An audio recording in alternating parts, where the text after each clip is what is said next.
नमः शिवाय। विश्वेशं माधवं धुण्डिं दण्डपाणिं च भैरवं वन्दे काशीं गुहां गंगां भवानीं मणिकर्णिकाम्। उत्तिष्ठ काशी भगवान् प्रभु विश्वनाथो गंगोर्मि संगति शुभैः परिभूषितोज्जैः श्रीधुण्डि भैरव मुखैः सहितान्नपूर्णा माता च वाञ्छति मुदा तव सुप्रभातम्। ब्रह्मा मुरारिस्त्रिपुरान्तकारिः भानुश्च भूमिसुतो बुधश्च गुरुश्च शुक्रश्च निराहुकेतवः कुर्वन्तु सर्वे भुवि सुप्रभातम्। वाराणसी स्थित गजानन धुण्डिराजा तापत्रयापहरणे प्रथित प्रभाव आनन्द कन्दल कुल प्रसवैक भूमे नित्यं समस्त जगतः कुरु सुप्रभातम्। ब्रह्मद्रवोपमित गाङ्गपयः प्रवाहैः पुण्यैः सदैव परिचुम्बित पादपद्मे मध्येऽखिलामरगणैः परिसेव्यमाने श्रीकाशिके कुरु सदा भुवि सुप्रभातम्। रत्नैरसङ्ख्यमठमन्दिरतीर्थकुण्ड प्रासादघट्टनिवहैः विदुषाम्बरैश्च आवर्जयस्य किल विश्वमनांसि नित्यम् श्रीकाशिके कुरु सदा भुवि सुप्रभातम्। केवानरानुसुधियः कुधियो अधियो वा वाञ्छन्ति नान्तसमये शरणं भवत्याः हे कोटि कोटि जन मुक्ति विधान दक्षे श्रीकाशिके कुरु सदा भुवि सुप्रभातम्। या देवैरसुरैर्मुनीन्द्रतनयैर्गन्धर्वयक्षोरगैः नागैर्भूतलवासिभिर्द्विजवरैः संसेविता सिद्धये या गङ्गोत्तरवाहिनी परिसरे तीर्थैरसङ्ख्यैर्वृता सा काशी त्रिपुरारि राजनगरी देयात् सदा मङ्गलम्। तीर्थानां प्रवरा मनोरथकरी संसार पारापरा नन्दानन्दि गणेश्वरैरुपहिता देवैरशेषैस्तुता या शम्भोर्मणिकुण्डलैककणिका विष्णोस्तपो दीर्घिका सेयं श्रीमणिकर्णिका भगवती देयात् सदा मङ्गलम्। अभिनव बिसवल्ली पादपद्मस्य विष्णोः मदन मदन मौलिर्मालती पुष्पमाला जयति जय पताका काप्यसौ मोक्षलक्ष्म्याः क्षपित कलिकलङ्का जाह्नवी नः पुनातु गाङ्गं वारि मनोहारि मुरारि चरणच्युतं त्रिपुरारि शिरश्चारि पापहारि पुनातु माम्। विघ्नावास निवास कारण महागण्डस्थलालम्बितः सिन्धूरारुणपुञ्ज चन्द्रकिरण प्रच्छादिना गच्छवीः श्रीविघ्नेश्वर वल्लभो गिरिजया सानन्दमानन्दितः स्मेरस्यस्तव धुण्डिराजमुदितो देयात् सदा मङ्गलम्।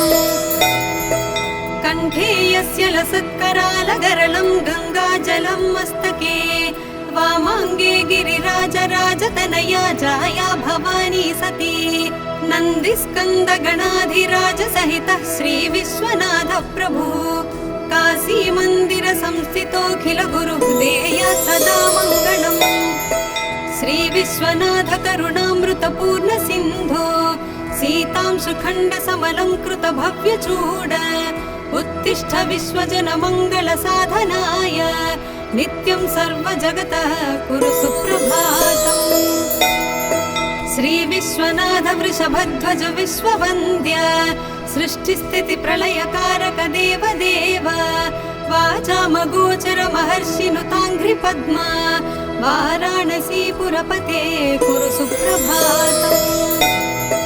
श्रीविश्वनाथ भवभञ्जन दिव्यभाव गंगाधर प्रमथ वंदित सुंदरांग नागेन्द्रहारनत भक्त भयापहार वाराणसीपुरपते कुरु सुप्रभातम्।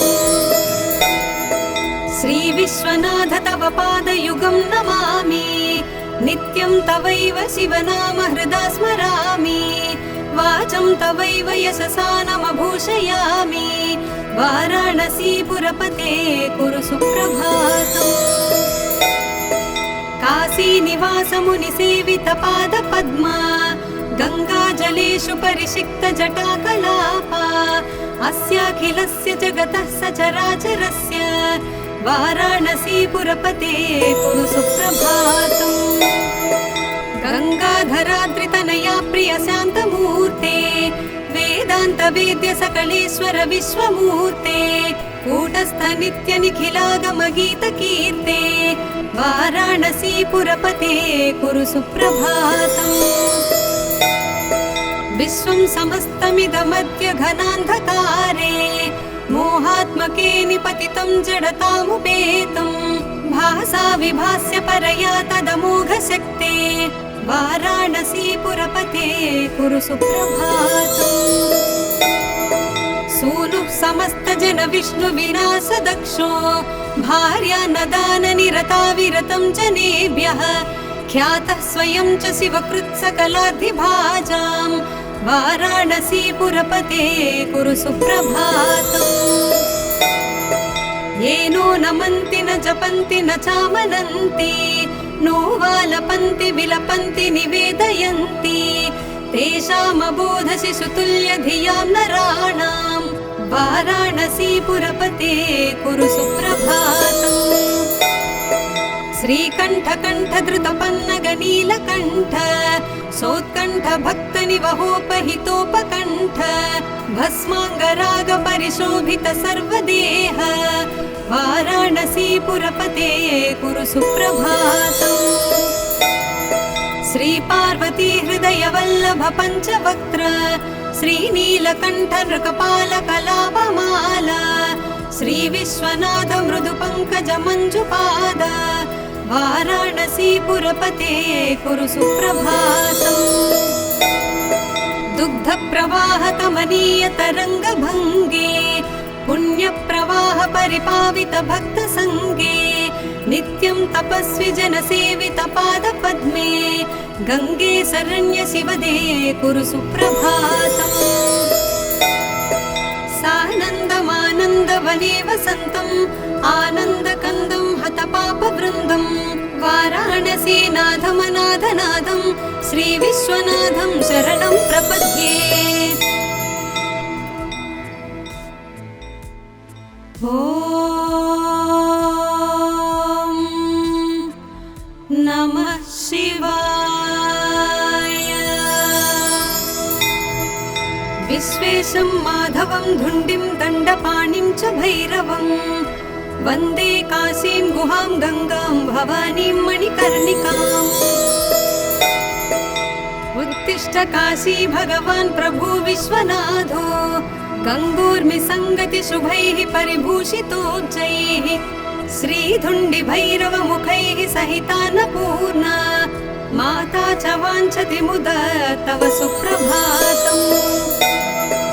ब्रह्मा मुरारिस्त्रिपुरान्तकारिः भानुश्च भूमिसुतो बुधश्च गुरुश्च शुक्रश्च निराहुकेतवः कुर्वन्तु सर्वे भुवि सुप्रभातम्। वाराणसी स्थित गजानन धुण्डिराजा तापत्रयापहरणे प्रथित प्रभाव आनन्द कन्दल कुल प्रसवैक भूमे नित्यं समस्त जगतः कुरु सुप्रभातम्।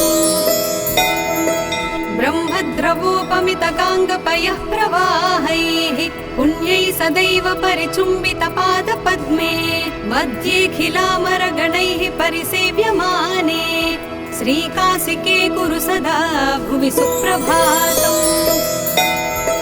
प्रत्नैरसंख्यमठ मन्दिर तीर्थकुण्ड प्रासाद घट्ट निवहैः विदुषाम्बरैश्च आवर्जयस्य किल विश्वमनांसि नित्यम् श्रीकाशिके कुरु सदा भुवि सुप्रभातम्।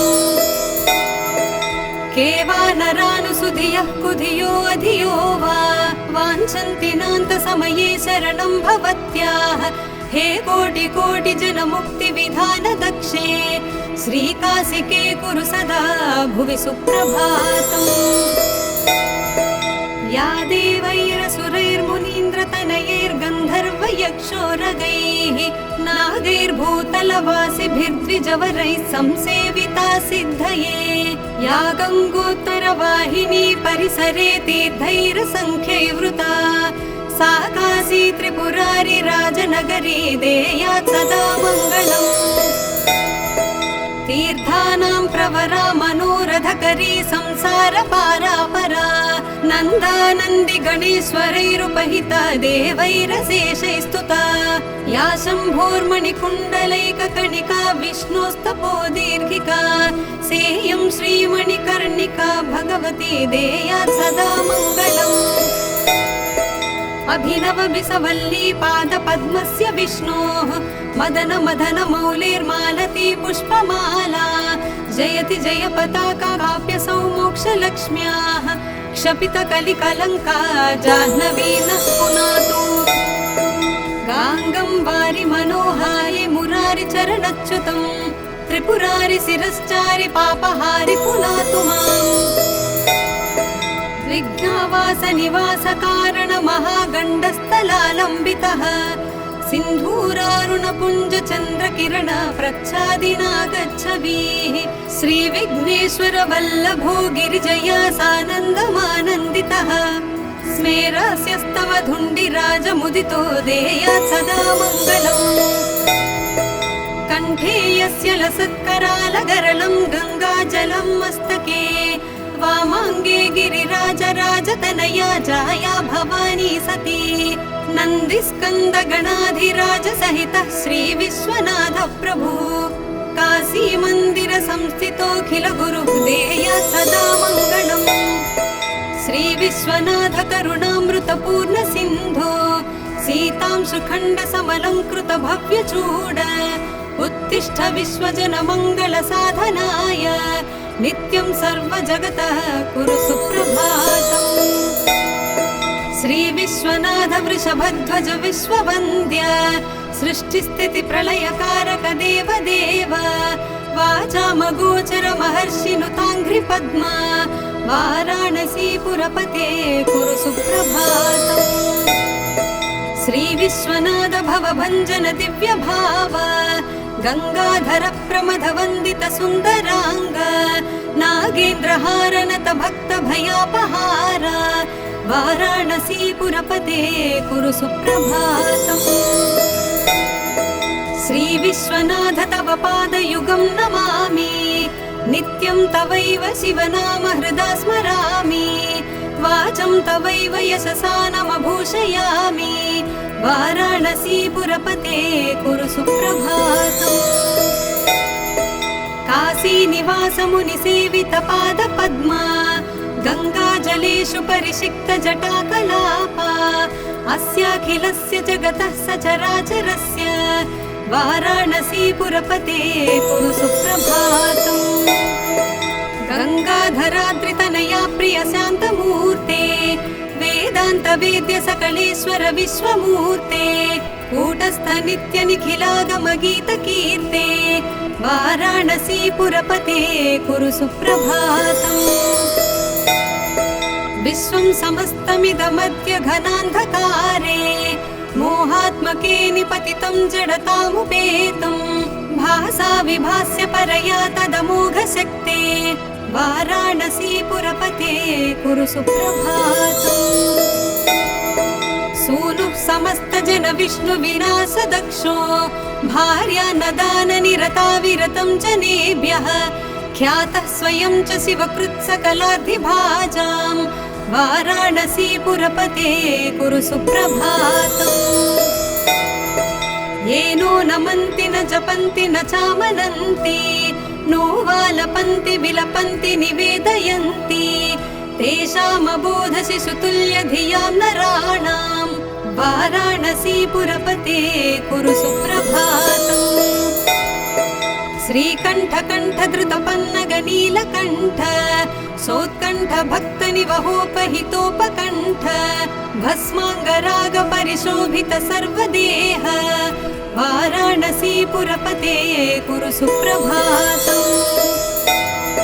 श्रीपार्वती हृदय वल्लभ पञ्चवक्त्र श्रीनीलकण्ठ नृकपालकलापमाला श्रीविश्वनाथ मृदु पङ्कज मञ्जुपाद वाराणसीपुरपते कुरु सुप्रभातम्।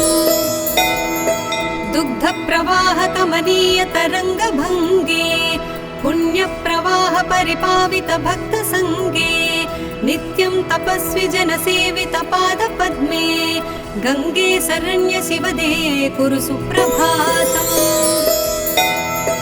सानन्दमानन्द वने वसन्तम् आनन्द कन्दं हत पाप वृन्दं वाराणसी नाथमनाथनाथं श्री विश्वनाथं शरणं प्रपद्ये। ॐ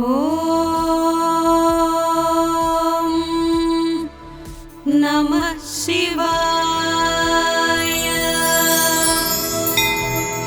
विश्वेशं माधवं धुण्डिं दण्डपाणिं च भैरवं वन्दे काशीं गुहां गंगां भवानीं मणिकर्णिकाम्। उत्तिष्ठ काशी भगवान् प्रभु विश्वनाथो गंगोर्मि संगति शुभैः परिभूषितोज्जैः श्रीधुण्डि भैरव मुखैः सहितान्नपूर्णा माता च वाञ्छति मुद तव सुप्रभातम्। ब्रह्मा मुरारिस्त्रिपुरान्तकारिः भानुश्च भूमिसुतो बुधश्च गुरुश्च शुक्रश्च निराहुकेतवः कुर्वन्तु सर्वे भुवि सुप्रभातम्।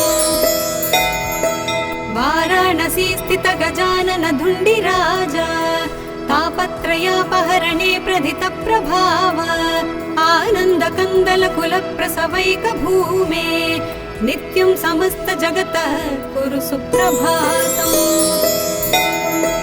ब्रह्मद्रवोपमित गाङ्गपयः प्रवाहैः पुण्यैः सदैव परिचुम्बित पाद पद्मे मध्ये खिलामर गणैः परिसेव्यमाने श्रीकाशिके कुरु सदा भुवि सुप्रभातम्।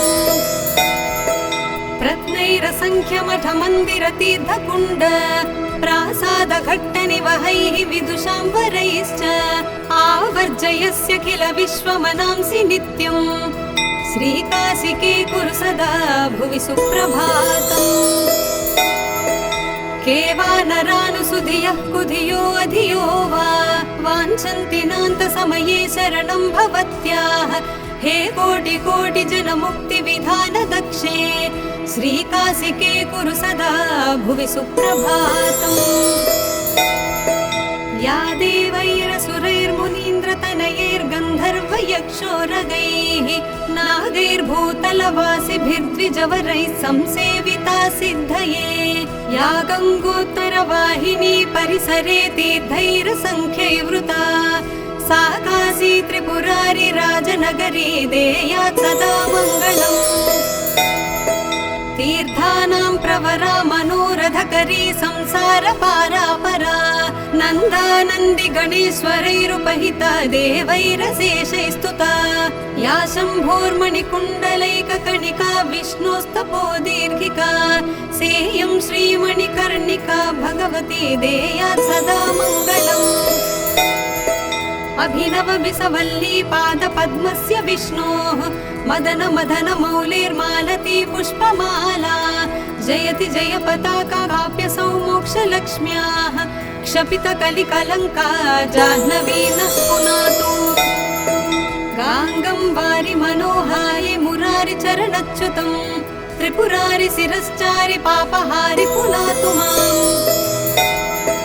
विघ्नावास निवास कारण महागण्डस्थलालम्बितः सिन्धूरारुण पुञ्ज चन्द्र किरण प्रच्छादिना गच्छवीः श्री विघ्नेश्वर वल्लभो गिरिजया सानन्दमानन्दितः स्मेरस्यस्तव धुण्डिराज मुदितो देयात् सदा मङ्गलम्।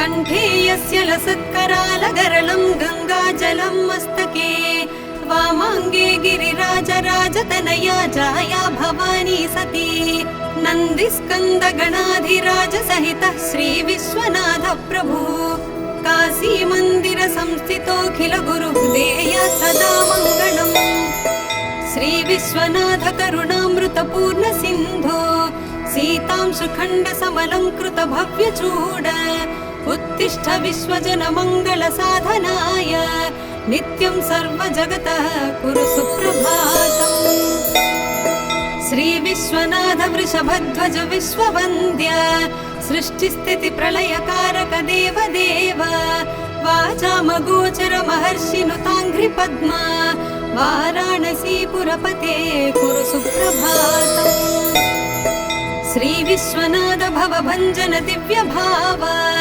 गंगाधर प्रमथ वंदित सुंदरांग नागेन्द्रहार नत भक्त भयापहार वाराणसीपुरपते कुरु सुप्रभातम्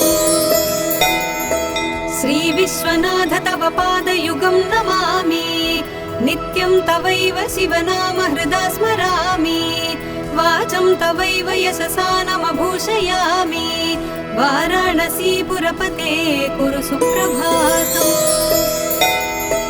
काशीनिवास मुनिसेवित पादपद्मा गङ्गाजलेषु परिषिक्त जटाकलापा अस्याखिलस्य जगतः सचराचरस्य वाराणसीपुरपते कुरु सुप्रभातम् गंगाधराद्रितनया प्रिय शान्तमूर्ते वेदांत वेद्य सकलेश्वर विश्वमूर्ते कूटस्थ नित्य निखिलागम गीत कीर्ते वाराणसीपुरपते कुरु सुप्रभातम्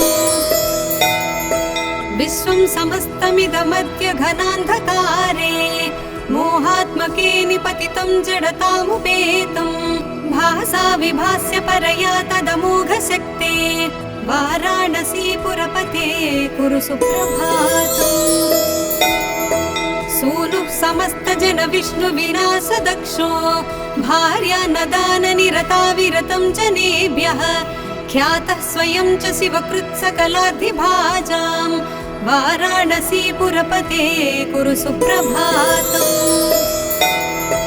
येनो नमन्ति न जपन्ति न चामनन्ति नो वालपन्ति विलपन्ति निवेदयन्ति तेषामबोध शिशुतुल्य धियां नराणां वाराणसीपुरपते कुरु सुप्रभातम् श्रीकण्ठ कण्ठ धृतपन्नग नीलकण्ठ सोत्कण्ठ भक्त निवहोपहितोपकण्ठ भस्माङ्गराग परिशोभित सर्वदेह वाराणसीपुरपते कुरु सुप्रभातम् श्री पार्वती हृदय वल्लभ पंचवक्त्र श्रीनीलकण्ठ नृकपाल कलापमाला श्री विश्वनाथ मृदु पंकज मंजुपाद वाराणसीपुरपते कुरु सुप्रभातम् दुग्ध प्रवाह कमनीय तरंग भंगे पुण्य प्रवाह परिपावित भक्त संगे नित्यं तपस्वी जन सेवित पाद पद्मे गंगे शरण्य शिवदे कुरु सुप्रभातम् सानन्दमानन्द वने वसन्तम् आनन्द कन्दं हत पाप वृन्दं वाराणसीनाथमनाथनाथं श्री विश्वनाथं शरणं प्रपद्ये। ॐ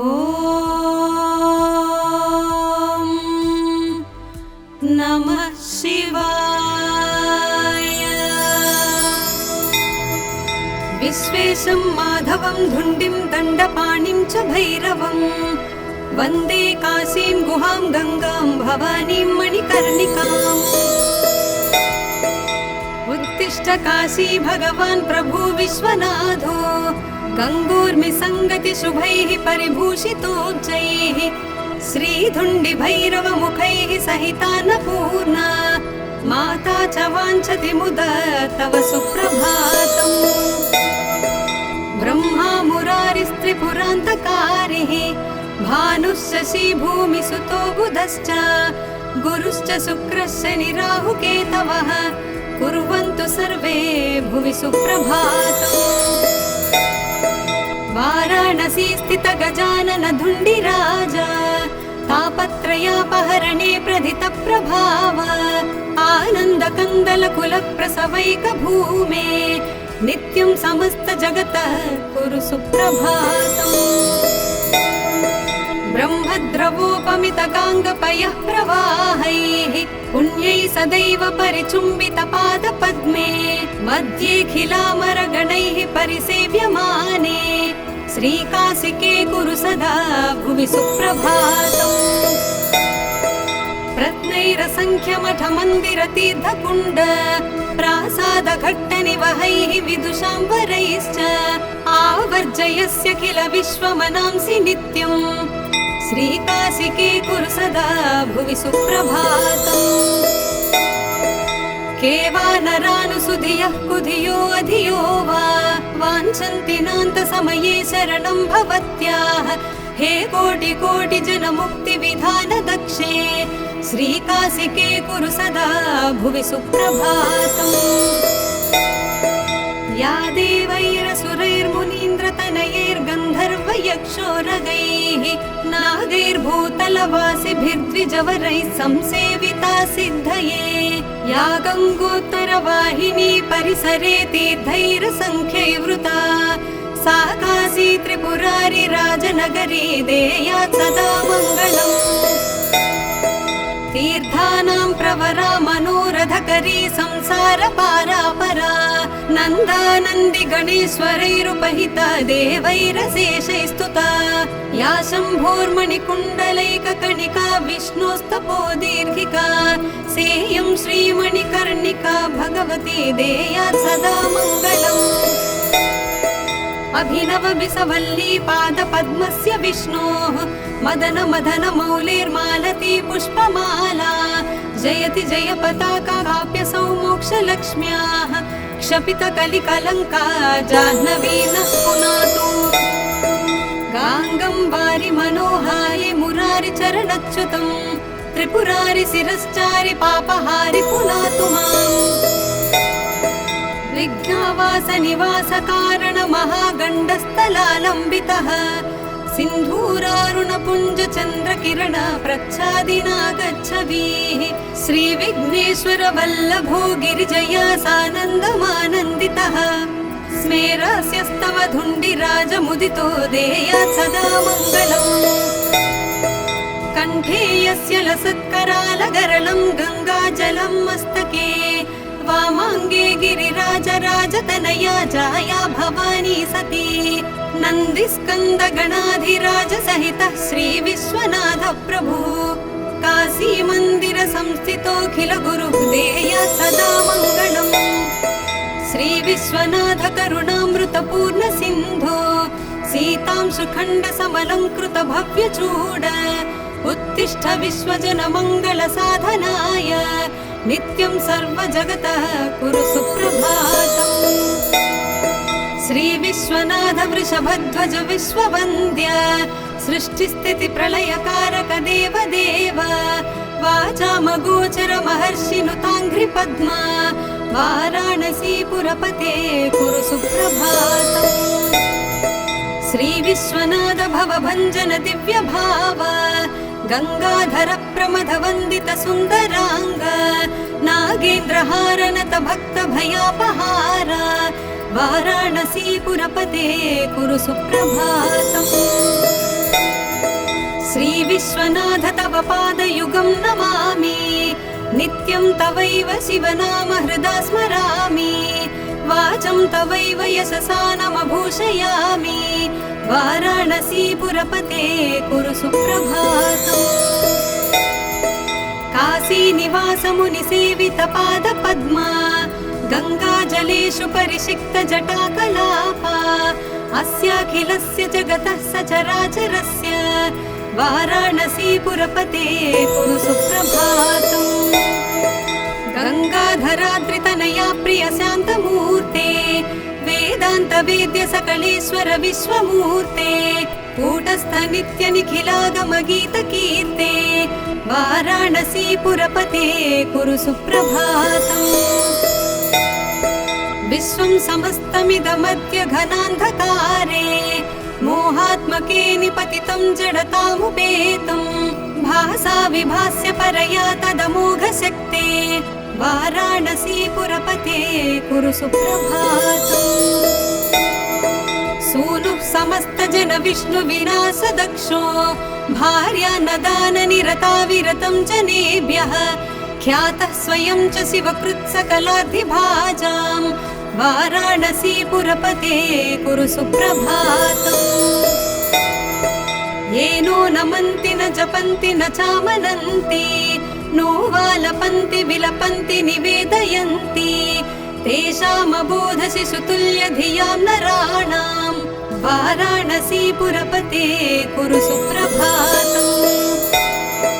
श्रीकण्ठ कण्ठ धृतपन्नग नीलकण्ठ सोत्कण्ठ भक्त निवहोपहितोपकण्ठ भस्माङ्गराग परिशोभित सर्वदेह वाराणसी पुरपते कुरु सुप्रभातम्। श्री पार्वती हृदय वल्लभ पंचवक्त्र श्रीनीलकण्ठ नृकपाल कलापमाला श्री विश्वनाथ मृदु पंकज मंजुपाद वाराणसी पुरपते कुरु सुप्रभातम्। दुग्ध प्रवाह कमनीय तरंग भंगे पुण्य प्रवाह परिपावित भक्त संगे नित्यं तपस्वी जन सेवित पाद पद्मे गंगे शरण्य शिवदे कुरु सुप्रभातम्। सानन्दमानन्द वने वसन्तम् आनन्द कन्दं हत पाप वृन्दं वाराणसी नाथमनाथनाथं श्री विश्वनाथं शरणं